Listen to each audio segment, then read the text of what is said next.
Colegio Santa Rita de Casia. Pensar. Innovar. Presenta.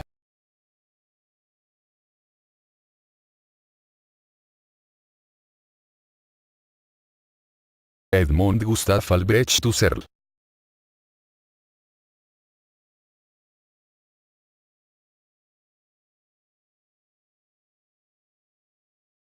Edmund nace el 8 de abril de 1859 en la ciudad de Prosnitz, en Moravia.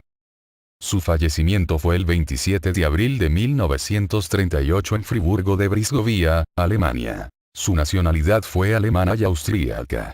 Muere a sus 79 años.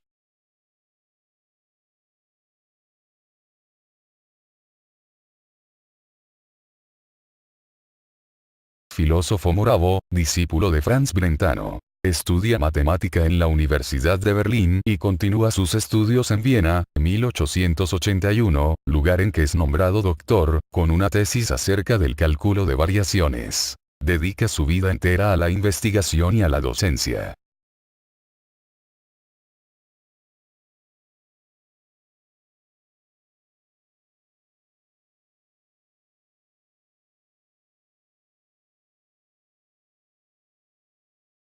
Doctrina de Husserl. Psicología fenomenológica. Es la que se encarga del estudio de los fenómenos de la conciencia en cuanto a experiencia subjetiva, es decir, un proceso de conocimiento interno que solo el individuo lo conoce a través de lo que vive.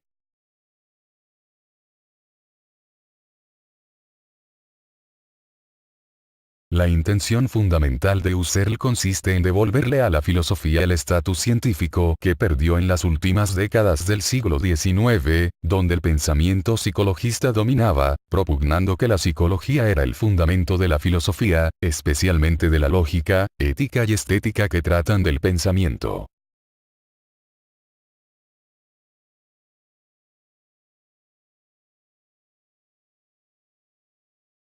La fenomenología es una ciencia de la filosofía que deriva del griego apariencia y tratado, cuyo estudio se fundamenta en los fenómenos o esencia de las cosas. La característica principal es ir a las cosas mismas. Da prioridad a la conciencia porque en la conciencia se capta la realidad.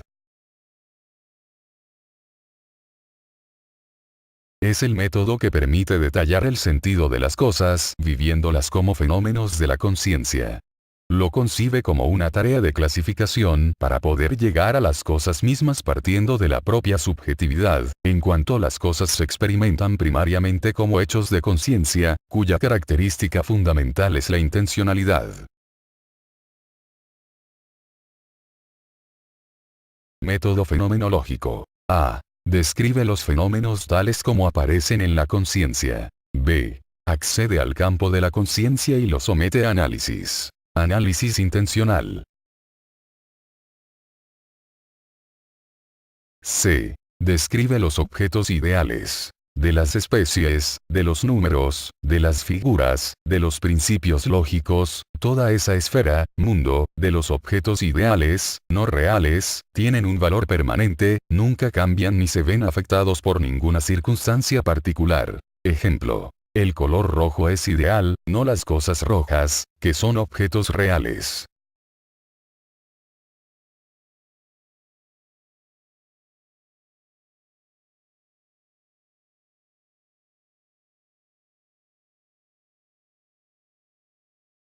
Oposición. Husserl rechaza rotundamente el positivismo. Es obsoleto, ha caducado, no sirve. Hay, en el positivismo, una relación notable con el empirismo, en tanto valoran la información que proviene de la experiencia. Pero hay una clara diferencia, para el positivismo es, sin dudarlo, un realismo. Los sentidos toman contacto con la realidad y las leyes de la naturaleza expresan con conexiones reales y no simplemente hábitos subjetivos. El positivismo de Husserl consiste en negarse a hacer todo juicio de existencia. No afirma ni niega la realidad de las cosas o su existencia. No hay tampoco escepticismo. No es que dude, no duda porque si dudara cambiaría el género del acto. Si yo niego la realidad de los objetos o la afirmo o la pongo en duda, cambio la cualidad del acto.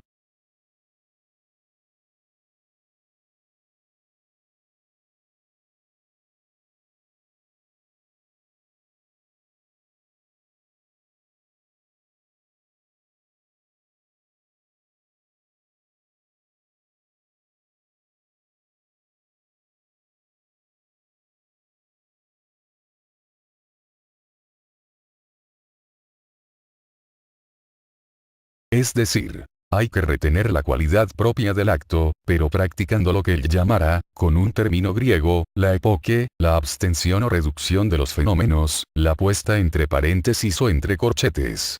Yo me abstengo de tomar ninguna posición.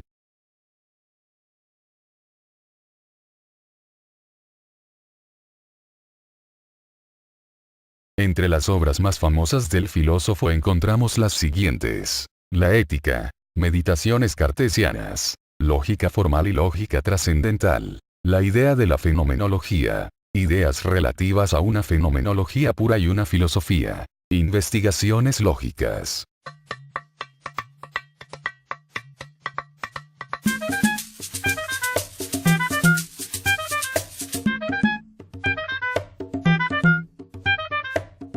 ¿Alguna vez se preguntaron qué es conocer?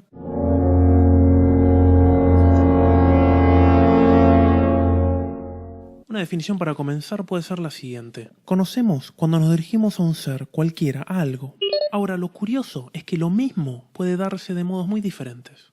Voy a dar un ejemplo muy complicado. Hay un árbol. ¿Cuál es la manera máxima y extrema en la que se puede dar un árbol? Creo que todos van a coincidir que tiene 3 rasgos. Primero, el árbol tiene que estar ahí en sí mismo. En sí mismo está el árbol cuando lo veo en el medio del bosque. La segunda característica es que el árbol esté ahora delante mío, en el presente. Entonces, el modo máximo de darse de un objeto es que esté en sí mismo y ahora mismo. El tercer rasgo es más rebuscado. El árbol, además de estar en sí mismo y de estar ahora, debería ser efectivo. No debería ser un árbol de ensueño, como si yo me durmiese y soñase con un árbol. Cuando conozco algo combinando estos 3 rasgos, estoy en el extremo máximo del conocimiento. Lo voy a llamar percepción. Ahora, ¿qué pasa si transformo estos 3 rasgos? ¿Qué actos de conocer engendro? Veamos. Empiezo por el en sí mismo. ¿Qué pasa si en lugar de un árbol leo la palabra árbol? ¿Cómo ahora? De algún modo, la palabra árbol reenvía a un árbol, solo que la palabra no se parece en nada a su significado. Cuando conozco algo a través de otro disímil, estoy conociendo a través de un signo. Entonces, si modifico el en sí mismo de la percepción, me topo con la conciencia de un signo. Cuando leo, estoy siempre leyendo signos. Pero esto no es todo. Yo puedo conocer el árbol en otro que sea semejante al árbol. El gran ejemplo de la conciencia de imagen es el cine. Por ejemplo, si yo leo El Señor de los Anillos, la palabra Frodo no se parece a Frodo. Lo representa al modo de un signo. Pero si veo la película, no veo palabras, veo imágenes. Esas figuras que veo representan de un modo semejante a Frodo mismo. Entonces es una imagen, no un signo. Pero ¿qué pasa cuando transformo el ahora? Si pienso en el árbol que vi ayer, estoy recordando. Lo curioso es que todo recuerdo es una hora que pasó. Por eso, todo recuerdo reenvía una hora por su misma esencia. Recuerdo, por ejemplo, con gran tristeza a Mickey, mi primera mascota. También puedo pensar en algo que estoy por ver. Por ejemplo, estoy andando en bicicleta y anticipo el árbol que voy a ver apenas doble la esquina.